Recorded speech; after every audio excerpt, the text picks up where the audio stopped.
Ladies and gentlemen, good day and welcome to Lloyds Metals and Energy Limited Q3 FY26 earnings conference call hosted by Anand Rathi Share and Stock Brokers Limited. As a reminder, all participants' line will be in listen-only mode and there will be an opportunity for you to ask questions after the presentation concludes. Should you need assistance during this conference call, please signal an operator by pressing star then zero on your touch-tone phone. Please note that this conference is being recorded. I now hand the conference over to Mr. Parthiv Jhonsa from Anand Rathi Share and Stock Brokers Limited. Thank you and over to you. Thank you, Ikra. Good evening, everyone, and thank you for joining us today. We at Anand Rathi are pleased to host Lloyds Metal and Energy Limited Q3 and 9-month FY26 earnings conference call. We have with us today from the management, Mr. Rajesh Gupta, Sir, Managing Director, Mr. Riaz Sheikh, CFO, and Mr. Chintan Mehta, CIO. Without further ado, I would now like to invite Mr. Rajesh Gupta, Sir, to initiate the proceedings for the call, which would then be followed by question and answer session. Thank you, and over to you, sir. Good evening, everyone, and a warm welcome to all the participants. Thank you, Parthiv and Anand Rathi, for hosting this call. We truly appreciate the interest and time from all our investors, analysts, and stakeholders.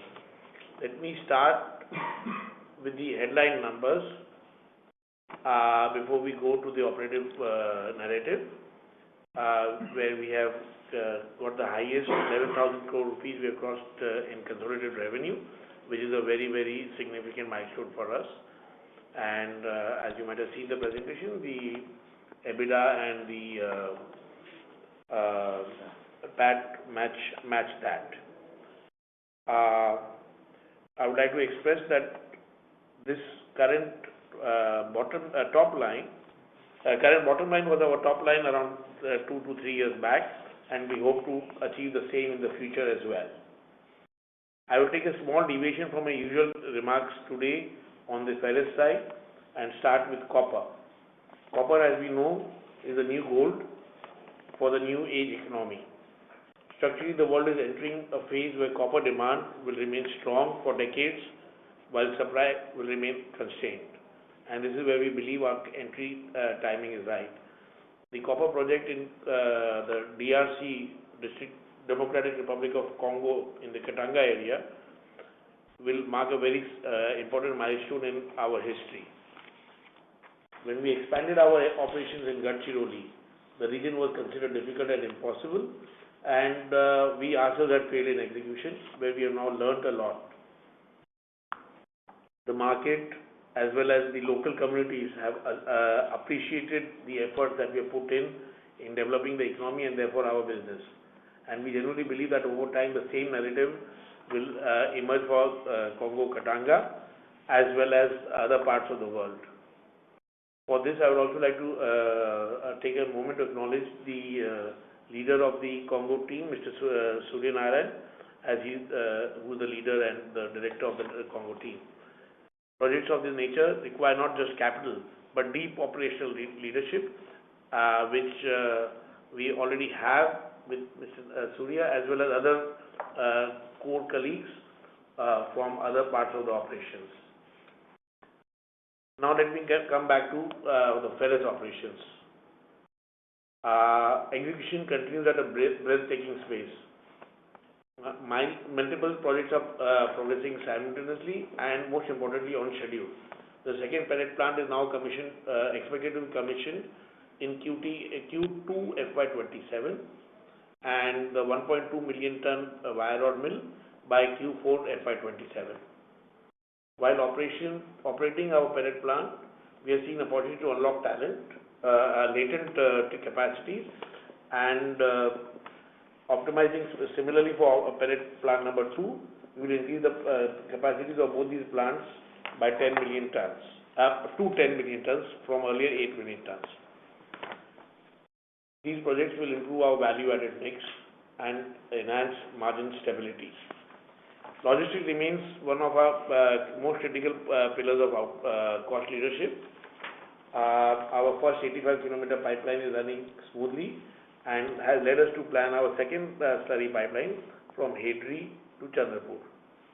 The key change is the introduction of a stockyard in Chandrapur to move beneficiated ore also through the pipeline route.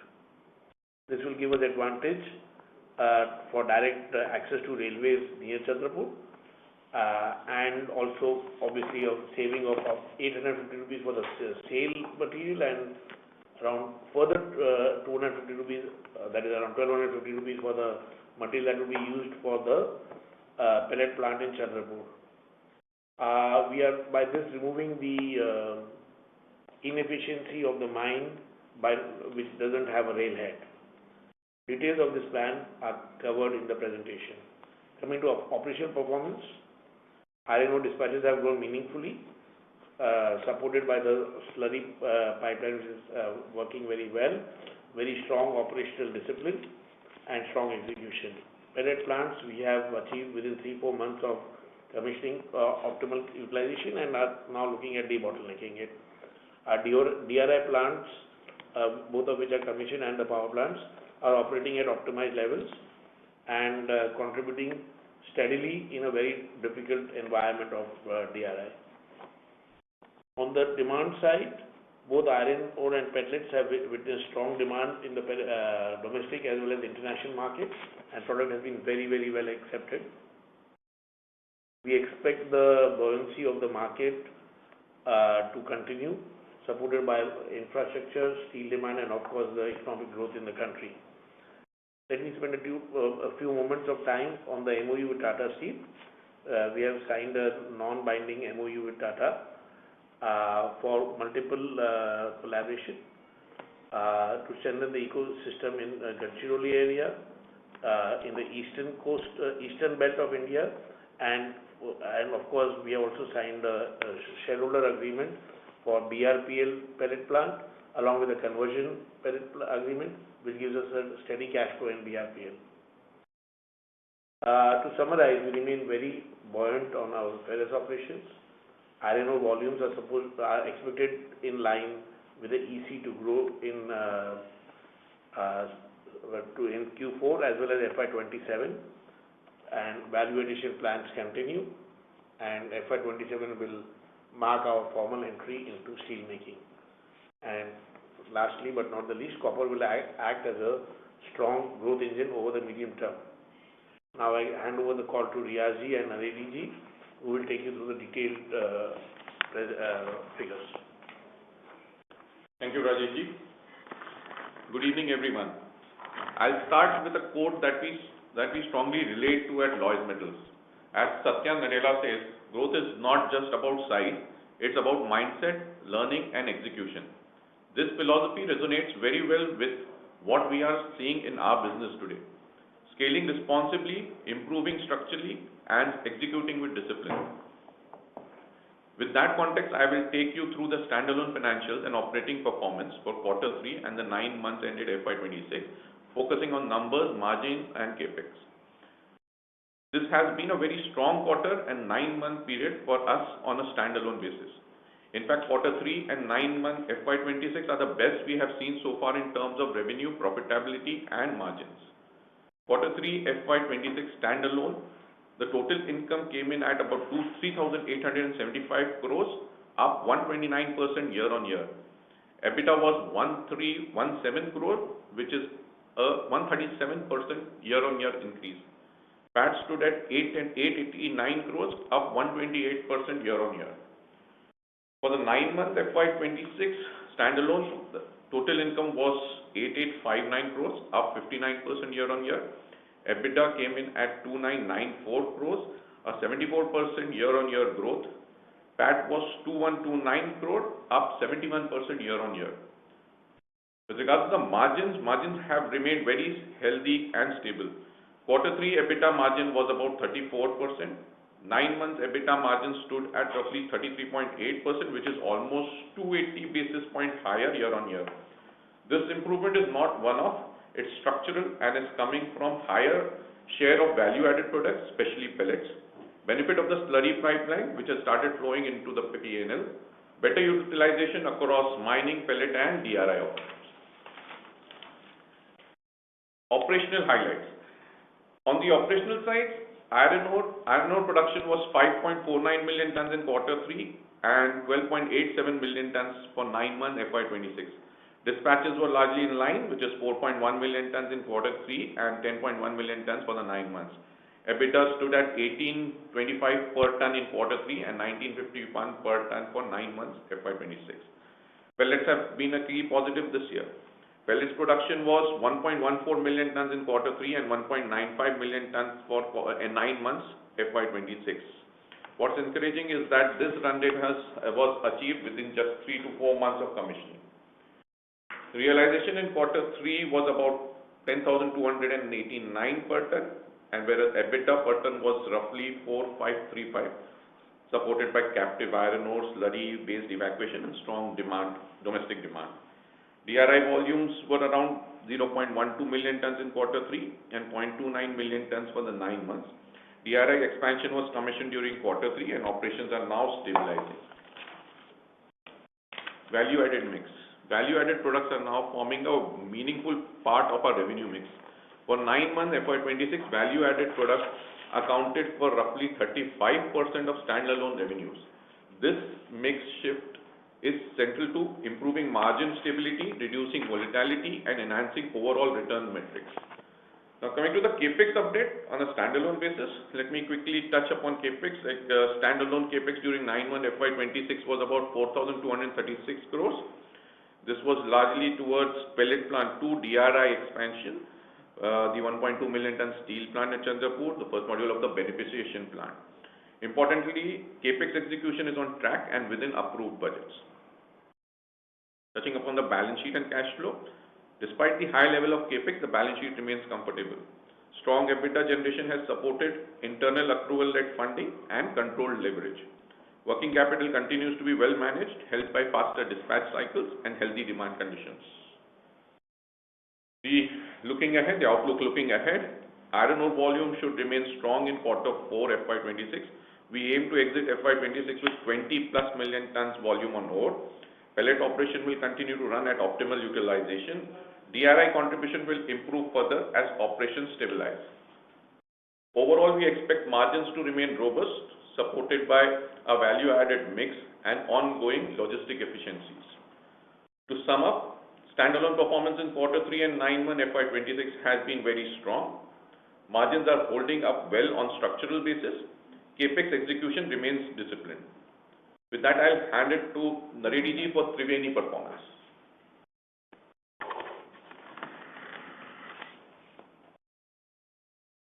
Thank you, Rajesh ji and Riyaz ji. Good evening, everyone. So, Triveni growth has always been about disciplined execution, consistency, and doing the fundamentals right day in and day out. Let me take you through the Triveni's performance for Q3 and the 9 months ending FY26. From a financial perspective, this has been a strong and improving period for Triveni. In Q3 FY26, the total income stood at about 2,200 crore with EBITDA of roughly 550 crore, translating into an EBITDA margin of close to 25%. For the 9 months, revenue were around 5,480 crores with EBITDA of approximately 1,080 crores and margin of about 20%. The improvement in margin reflects better operating leverage, higher equipment utilization, and continued focus on cost discipline across various projects. Operationally, our coal mining operations continue to perform exceptionally well. At PB West, we achieved the highest distinction of a 5-star rating from the Ministry of Coal, ranking number 1 among more than 380 open cast mines in the country. December saw a record monthly coal production of 17.7 lakh tons, and the in-pit crushing and conveying system commissioned earlier has already handled close to 15 lakh tons, significantly improving the efficiency. PB Northwest, another coal block, has also commenced production and dispatches, and we expect this project to scale meaningfully over the next few quarters. Odisha remains a key growth driver for us. Several mines have seen capacity enhancements, and overall, Odisha volumes are expected to grow by nearly 40% year-on-year in FY27. This scale-up is being driven by faster statutory clearances, improved infrastructure, and focused execution at site. In Gadchiroli, which many of you are familiar with, the environmental clearance has been increased from 10 million tons to 55 million tons, including BHQ. Alongside scale, we continue to push sustainability-led initiatives such as electrification of mining equipment and LNG hybrid deployment, which are helping us optimize costs while reducing our carbon footprint. We have commenced MDO and exploration activities at Geo Mysore India Private Limited from January 26. This is a gold mine. This asset provides long-term visibility with a targeted EBITDA of contribution of around 60 crores in FY27. Sorry. And we see potential upside as exploration progresses. Internationally, we are rationalizing lower margin operations in Indonesia and redeploying our equipment to higher return opportunities. Overall, Triveni's focus remains very clear: scale responsibly, execute efficiently, and protect margins through productivity and cost optimization. The pipeline for FY27 looks very strong, and we are confident of sustaining both growth and profitability. With that, I'll hand it over to Mr. Parthiv, who can open the floor for question and answer. Thank you.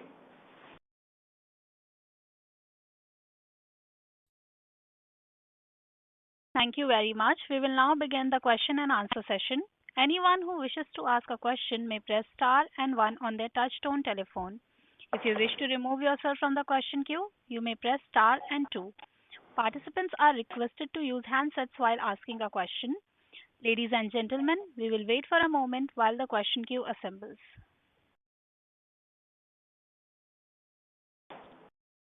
The first question is from the line of Amit Dixit from GS Financial. Please go ahead. Yeah, hi. Good evening, everyone, and thanks for the opportunity. Congratulations for a very good set of numbers. Couple of questions from my side. The first one is on the MOU that we have with Tata Steel. So just wanted to understand, the various facets of this MOU. While you have explained in your prepared remarks, Tata Steel also held a con call in which they explained few things. But just wondering, that in mining, when we are so strong in this region, why do we need someone else? I mean, it might be Tata Steel, of course, no doubt they're experts, but what expertise we are actually looking to get from Tata Steel? And is there something that goes beyond mining, let us say into steel, where we might get some, kind of consultation from them?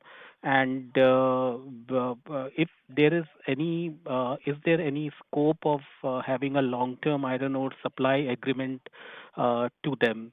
I mean, just wanted to explore these points.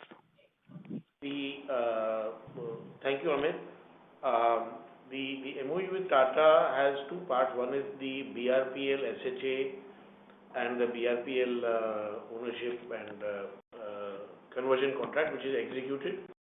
The second, future exploration of opportunities. There are two areas that we are looking at. One is the eastern area of the country, where, for example, Tata may have some assets where we can act as a contractor, as an MDO contractor maybe, or where they may need a pipeline to a certain area where we have some expertise which Tata has not yet developed, maybe we have some land in Paradeep which we can try to utilize in a better way. A lot of opportunities have been looked at in the eastern belt. In the Gadchiroli area, we are looking at whether we can bid jointly or opportunities come up with government trending system where we can get ore at a relatively better pricing, better commercials. This would not be from the existing mine. It will be for future expansions. We are always open to partnerships because that is the way to develop fast, and Tata is one of the finest companies in the country. Not one of the, I would call them the finest company in the country. So definitely it's an honor to be partnered with them. Okay. Okay, great. The second question is essentially on the copper. So, I mean, it is indicated in the presentation that there are certain mines also associated with it. First of all, Congo is not exactly the best place to work. And then, mining, I know several companies who have failed because of various reasons. So what is it that we see in Congo, and are these mines yet operational, or at what stage of exploration they are? You have indicated some numbers, but these numbers seem to be more for the processing side. I just wanted to understand the backward integration part of it a little bit more. And if you So can also mention the grade of copper that you expect over there. we are looking at Democratic Republic of Congo, Katanga area. This area by itself and DRC by itself is the second largest producer of copper in the world at the moment after Chile, number one. Number two, the copper majors, Glencore, etc., are all based in copper. In this area, there are 60 to 80 companies, small and big, operating, and the infrastructure, the systems are there in place to take care of very many things. The political stability in this country is much better, and particularly this part of the southern part of the area, and it's a very economically based country and area, not politically worrying. Not zero politically worrying. There would be some worries, obviously, but it is well sustained. The mining leases that we have are 16 or 18 leases. I'm forgetting the number right now. 18. 18 leases over 100 square kilometers. Sorry, 16 leases over 100 square kilometers. Exploration is going on. We already found copper at good depths. 1.5 to 2% copper is also available, 0.8% is also available, oxides are available, and the 10 to 12,000 tons is a direct output of the plant that we are talking. We can, for the cathode plant, we could, leaching and cathode plant, we could take the ore from our own mines, which we already started accumulating, as well as from bought out mines. At the end of the day, it would be an integrated operation of around 30,000 tons per annum, which may take 2-3 years to achieve. We believe that in the next year, financial year 27, 10,000 tons of operations will be achieved at a fairly integrated mix of ore. Great, sir. Just if I can squeeze one more, just wanted to get the status of BHQ plant. BHQ plant, the land is under land procurement is under control, and the engineering is complete. The ordering is complete. We have ordered the equipment on the best possible companies in the world to take care of any exigencies, because it's a new technology in India. So we've not, taken any chances on the technology part of it. We have worked with the Chinese and now with FY2025 also, and we are hopeful of getting it commissioned by December 27 or so. Okay, great, sir. Latest by that time. And yeah. Okay, sir. Great. Thank you so much, and all the best. Thank you. Ladies and gentlemen, in order to ensure that the management is able to address questions from all participants in the conference, please limit your questions to 2 per participant. The next question is from the line of Jashandeep Singh Chadha from Nomura. Please go ahead. Hello. Hi. Thank you for the opportunity, and congratulations, sir, on a great set of numbers. My first set of questions are around iron ore. Firstly, on your guidance, FY26 guidance is close to 20 to 22 million ton. If I assume that you will be doing 3 million ton of pellets also, that is close to 4.5, 5 million ton of iron ore. 10 million tons of iron ore you have still done, which means close to 6 to 8 million tons of volumes you are forecasting for fourth quarter of FY26. Lloyds has not done any time, such volumes in one quarter. Just wanted to understand what is the confidence, behind giving such guidance, and what are the challenges that the company can face in meeting those guidance. My first question is this, sir. The volume in this year, in this month, that is January, is around 2.4 million tons. 2.5 million tons, which crosses the 26 million ton overall, and definitely will achieve the 21 million ton target for the year. We have to appreciate one thing, that at the moment we have to, the problem is not in the marketing of it, the problem is not in the mining of it, the area that we are right now focusing on solving the problems are on the logistics side.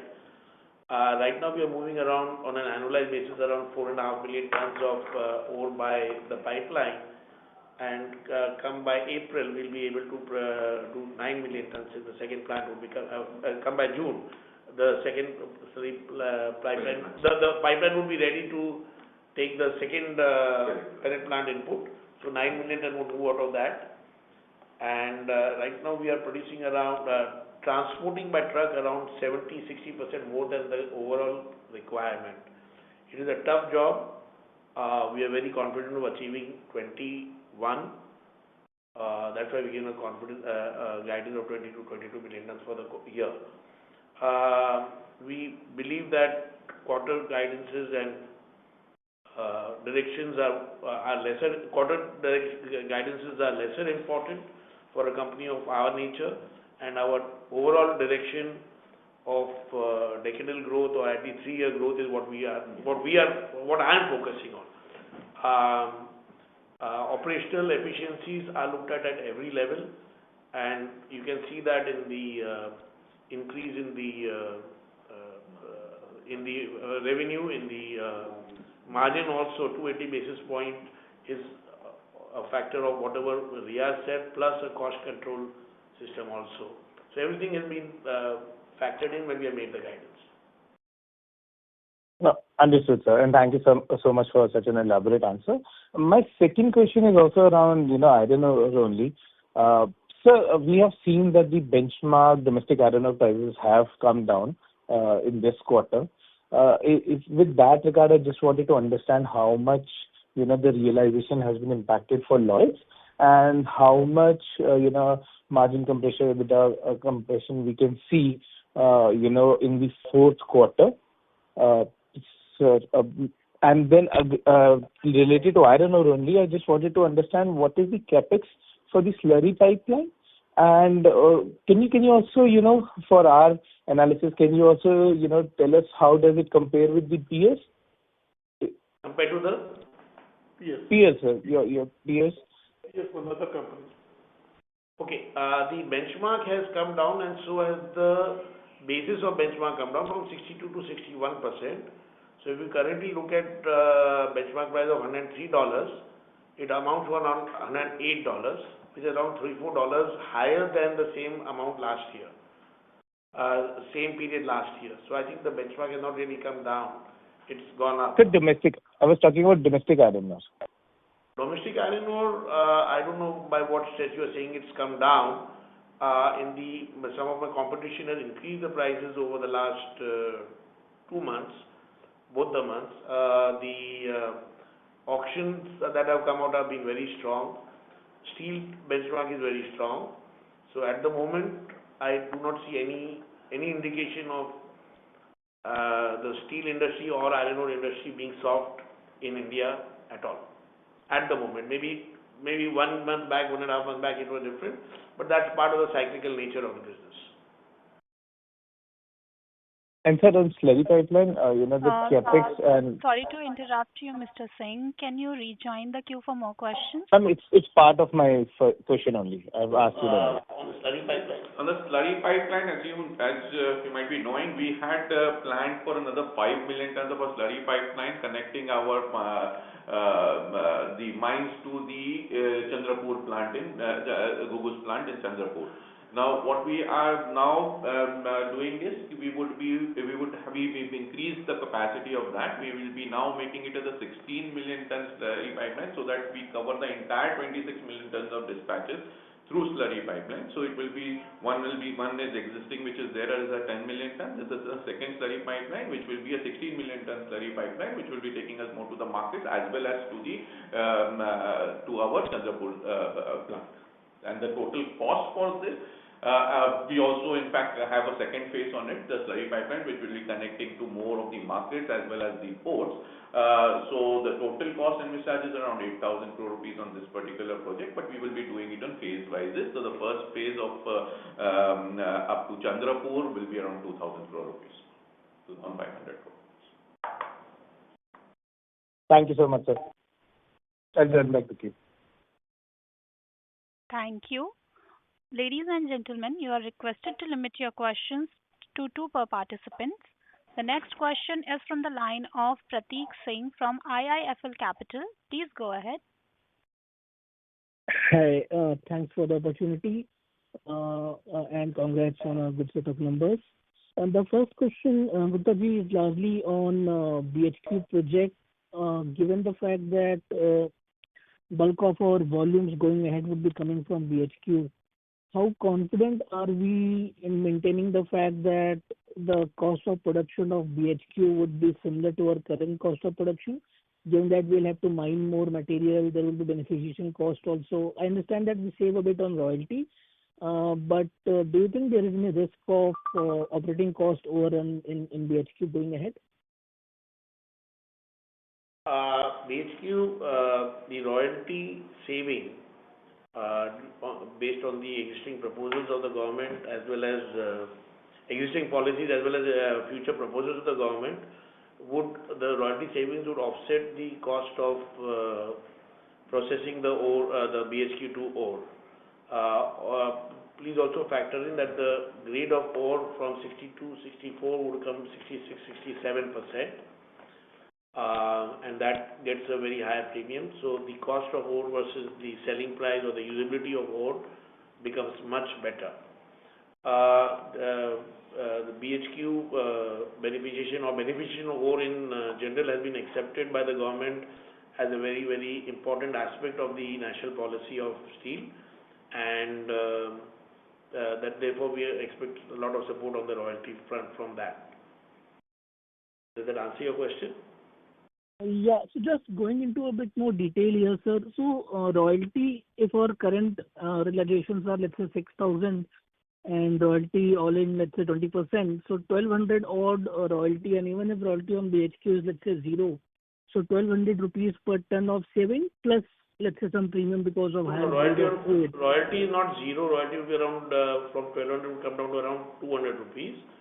And processing of the ore would involve some power, which is the biggest cost. We are working on greening our power also, as well as other operations, and that's what I said, we are using the best technology to ensure that the systems are very, very strong and uptime and efficiency of the plant is the best.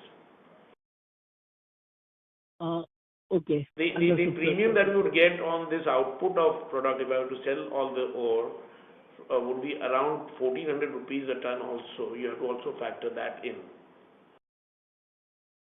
Understood, sir. Understood.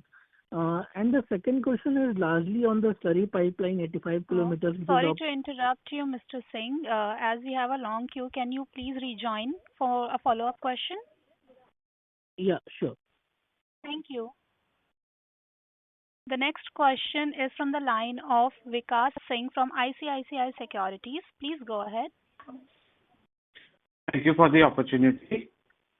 My first question pertains to our copper mine. As you stated that it was an operational mine, so just wanted to understand, had the existing promoters was facing any difficulty in terms of producing and ramping up of the mine, and that's why we got the chance to get some stake there. And secondly, on the management bandwidth, we are doing too many things simultaneously.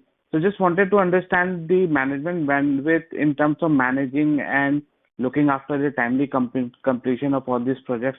How should we look at it?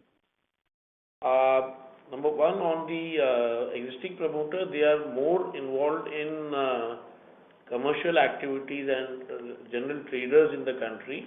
They have got this mine as an opportunity. Mine and the copper plant has been set up by them as well. The copper plant is running, is set up but not running.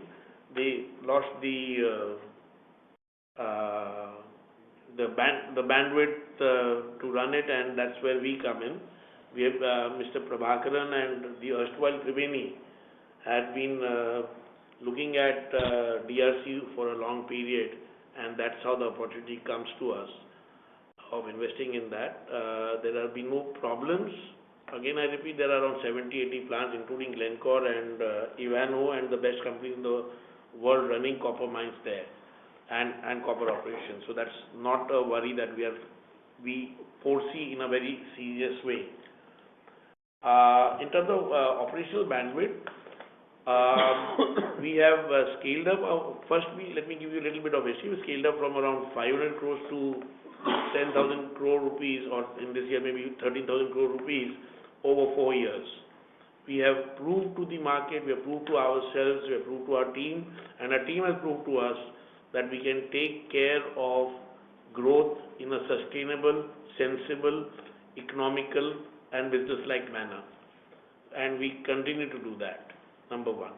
Number two, as far as Congo particularly is concerned, one of the promoter directors would be involved full-time there, apart from a very, very professional team who has been involved in mining operations, and we have hired experts on copper side also, on the copper manufacturing side also. The technicality of the leaching process and the cathode process is not a super technical or a super new invention, and that can be taken care of by the team that we have ensured are already on the job at the site as we speak.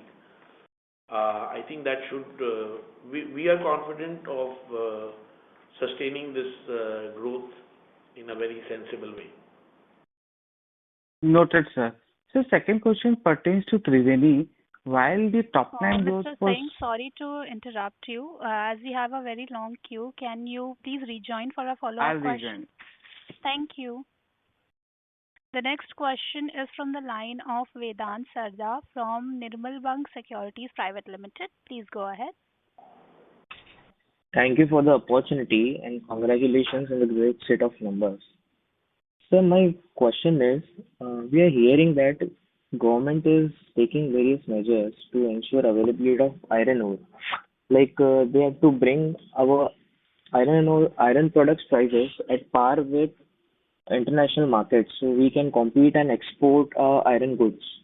So can you comment on the pricing outlook going forward and how to look at this? See, if you look at iron ore in India, the growth is around 5-6%. The steel growth is around 8-9% even now. If you look at 5 years CAGR, it is 5-6% for iron ore and around 9-10% for iron ore. So there has been a continuous shrinkage of the supply, extra supply, and therefore exports either in the form of low-grade iron ore or in the form of pellets have reduced. So the overall supply-demand gap is very, very favorable in supply of iron ore. Number one. Number two, as we go forward, over the next 5 years, around 1/3 of the capacity, which is premium-free, will go into auction over the next 5 years, and that will add to the not the lesser supply, but definitely to a higher cost mechanism for the industry. So we are pretty confident of our commercial part of selling iron ore, and over a period, our value-added business will be quite a lot, and we can therefore be well equalized in both iron ore as well as value-added products like pellets or steel as well in the future. Thank you for explanation, sir. Thank you so much. Thank you. Ladies and gentlemen, in order to ensure that the management is able to address questions from all the participants in the conference, please limit your question to one per participant. If you have a follow-up question, you may rejoin the queue. The next question is from the line of Harsh Shah from Seven Rivers Holding. Please go ahead.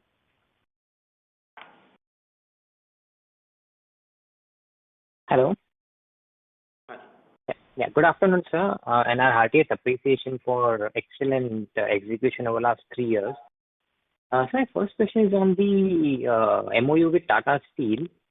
Given that it could end up being quite an extensive agreement eventually, so will it in any way affect or change our plans for the integrated steel plant, which would be our 16,000 crore capex plan? Our future steel plant in Gadchiroli is being looked at internally, nothing to do with the Tata MOU. Any Tata MOU, any Tata setup together would be for a different plant than that. Okay. And sir, one bookkeeping question. What would be the warrants outstanding now as of today? What is the? Outstanding warrants as of today. We should be getting around 900 crore rupees from it. I'll give you not the number, but the value around 900 crore rupees is pending, which should be coming up in the month of March. That is something between 15th or 18th March. That's the last date. So we should be getting. Okay. And sir, on the copper part, the 10,000 metric ton capacity which we have, what would be the average realization and EBITDA margin on those? This is copper cathode, so the current copper price is around $11,000, $11,500, $12,000, and normally there's a premium to Congo because of the transport cost. So the EBIT, that's the approximate range, and the margins that we anticipate are approximately 32%. So that gives that 500-700 crore rupees that we're talking about next year. Okay, and since we have 50% stake in this JV, it is relating to this. So, are we the MD or partner here, or mining will be done by someone else? Hello. Mining would be by Triveni, by a subsidiary of Triveni in that area. Yes. Okay, sure. Thank you so much. Thank you. The next question is from the line of Hardik Gori from Abans Investment Managers. Please go ahead. Hello, sir. Thank you for the opportunity and congratulations on a great set of numbers.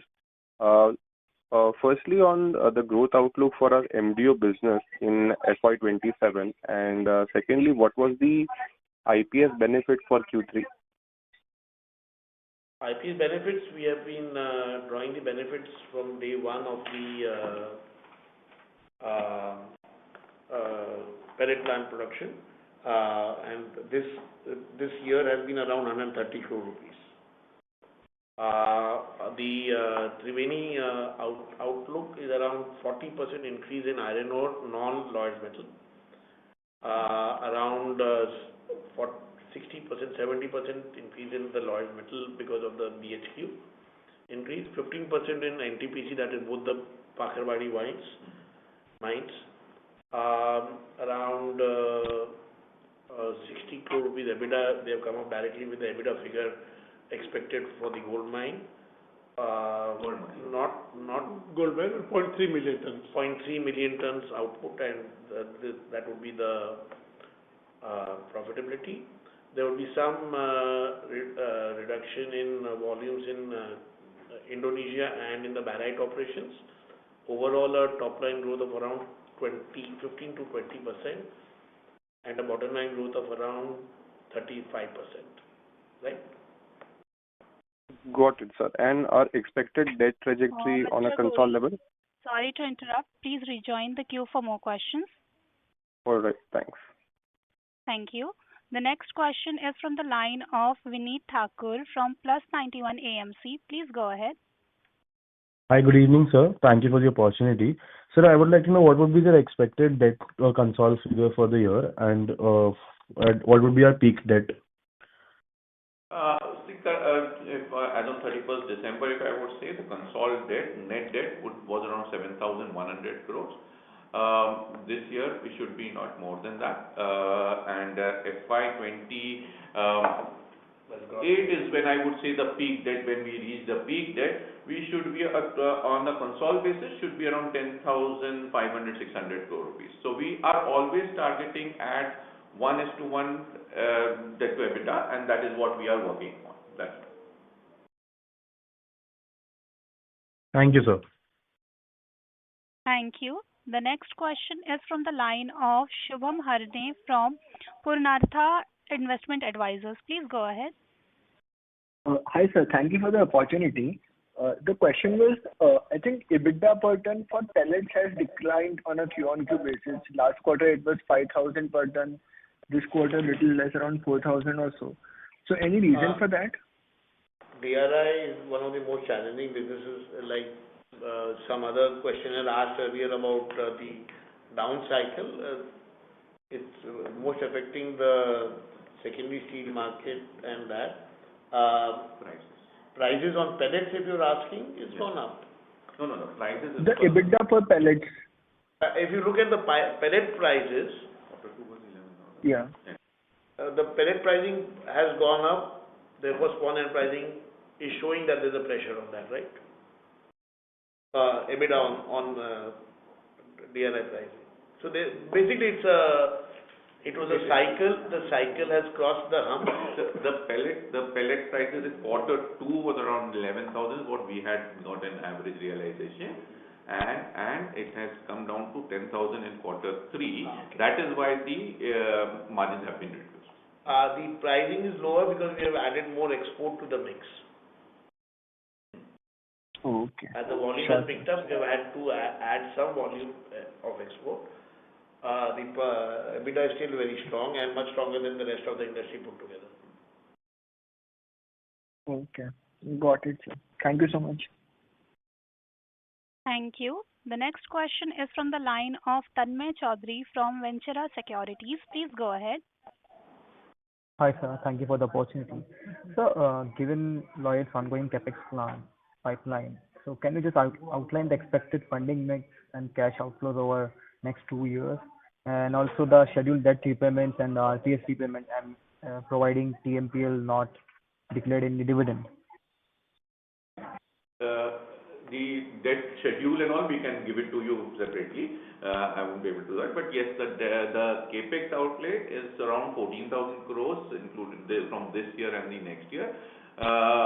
We would be around we intend to do around 6,000 crore rupees from debt, and then the balance should be from the internal accruals. That is where we are working on.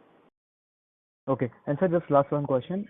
In PPT, we have mentioned the realization of pellet increases because of the geographical location. So can you just throw some light on it?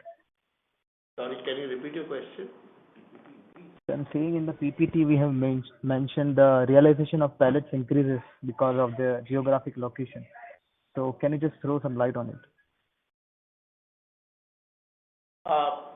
Geographically, I mean, I cannot relate directly to the PPT question, but geographically, our location is such that we can market to, we have been very strong in marketing to the south as well as the Chandrapur area itself.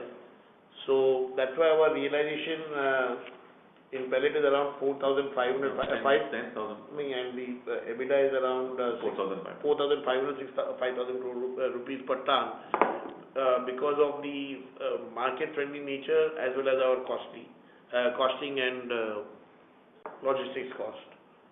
So I think that's where, does that answer your question, or is there something specific? No, sir, like I'm asking about the realization. The realization is a factor of trade versus market, and that's where we are.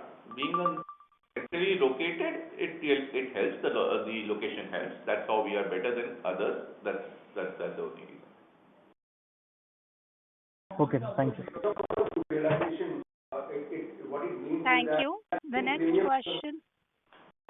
Thank you. The next question is from the line of Karthik Srinivas from Unifi Mutual Fund. Please go ahead.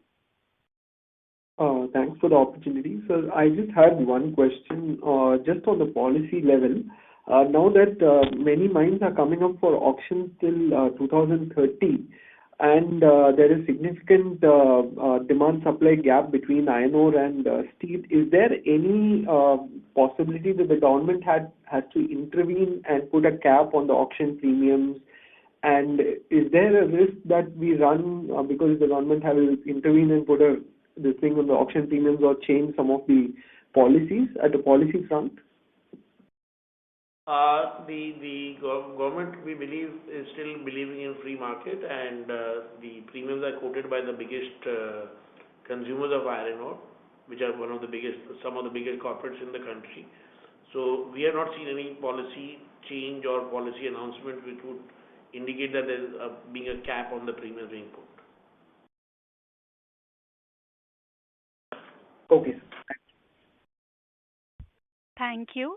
The next question we have is from a follow-up question from Jashandeep Singh Chadda from Nomura. Please go ahead. Hi, thank you for the opportunity again. So my question was regarding Triveni. Just wanted to understand, on the remarkable performance, the EBITDA has doubled quarter on quarter. I wanted to understand that the proportion of the EBITDA. So is it the large chunk of increase? Is it coming from increased volumes from Lloyds, or there are other major heads also because of which the EBITDA has improved? And wanted to understand how should we model the growth in EBITDA going forward till FY28, if you can help us. In Q3, the EBITDA has increased mainly up to Q2 due to rains and other local factors. The production was lower, so the EBITDA was lower. And Q3, when the rains were not there, we came to our original strike rate, and the EBITDA was normal as what we had planned. And for the next year, what we are targeting, Q4, again, the Lloyds will be doing the full production. This year also, we are in Q4, we are starting one new mining lease, and next year we are getting 3-4 new contracts and extended capacity. So the volumes will be higher, and accordingly, we don't see any challenge in EBITDA.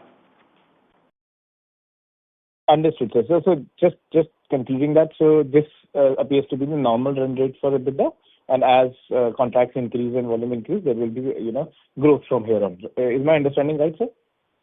Yeah. Okay. Thank you so much, sir. Thank you.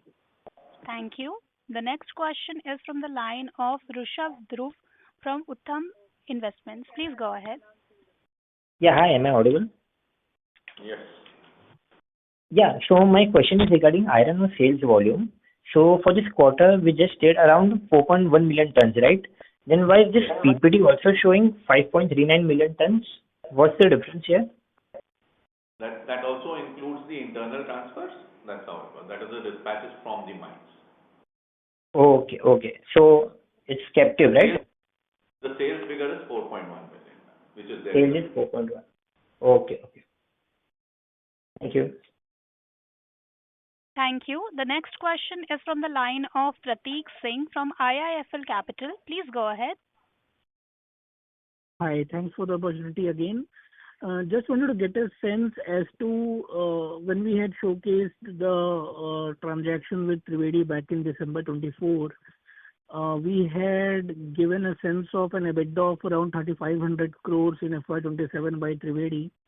Is that something which we stand by or are on track right now as well, or is that number a bit changed up or down? In FY27, the EBITDA of Triveni should be close to 3,000 crores. Understood. Thanks. That's all from my side. Thank you. The next question is from the line of Divya Agrawal from Fincom Family Office. Please go ahead. Yeah, hi, sir. Thanks for taking my question. So my question is on Triveni MDO business. So in Q2 call, you guided to achieve EBITDA of around 2,000 to 2,200 crores for FY26. However, if we see 9 months, the total EBITDA stands at around 1,100 crores. So do you still stick to your earlier guidance, or would you like to revise it downwards? We stick to the guidance. Yes. You stick to the guidance, sir? Yes, we stick to the guidance. Okay. And on the revenue guidance as well, so just wanted to know for FY26 and 27, what would be the revenue guidance for Triveni? FY20? 6 and 27 for the entire year FY26 and entire year FY27. FY26 and FY27. Right, sir. Yeah, so FY26 we are looking at a revenue guidance of around 7,500 plus crores, and FY27 revenue guidance of 10,000 plus. 10,000 plus crores. Yeah. And lastly, sir, just what would be the actual Mr. fact Agarwal, for... sorry to interrupt you, Mr. Agarwal. Please rejoin the queue for more questions. Sure, thanks. Thank you. We'll take the next question from the line of Parthiv Jonsah from Anand Rathi Share and Stock Brokers Limited. Please go ahead. Hi, thank you for the opportunity and thank you for allowing us to host the call. So my quick question is on Triveni MDO. A couple of quarters back, you had given us the guidance for almost up to 28 and 29. I believe Sir has given the EBITDA guidance of about 30% in 27. Thereafter, is it possible to give a guidance of 28 and 29? Because I think it was about 32% give or take. Considering you are going to do 40% higher volumes on iron ore, non-Lloyds, and for the other minerals as well. Is it possible to give some guidance? 28, 29, see, it's a contracting company. We are looking at contracts on a continuous basis. It will be very difficult to give a further guidance than what we have. Even the guidance that Mr. Naredi just gave would have some surprises upwards because some contracts would come up hopefully future. Absolutely, yeah. Okay. And so is it possible to repeat that number, that 40% increase in iron ore and everything? I think I missed a couple of them actually for next year. The external iron ore figure is around 40% increase in 27, FY27. The external coal, that is NTPC contract, is around 15% growth. Correct me if I'm wrong, Mr. Naredi. There would be a reduction of around 65% in the barite operations. There will be a reduction of around 25% in the Indonesian operations. Add to that gold and copper of the Tananka area. With that, we expect that figure that Mr. Naredi just gave us. Perfect. Sounds great, sir. Thank you, sir. Thank you. Ladies and gentlemen, due to time constraint, that was the last question. I would now like to hand the conference over to Mr. Parthiv Jonsah for closing comments. Over to you.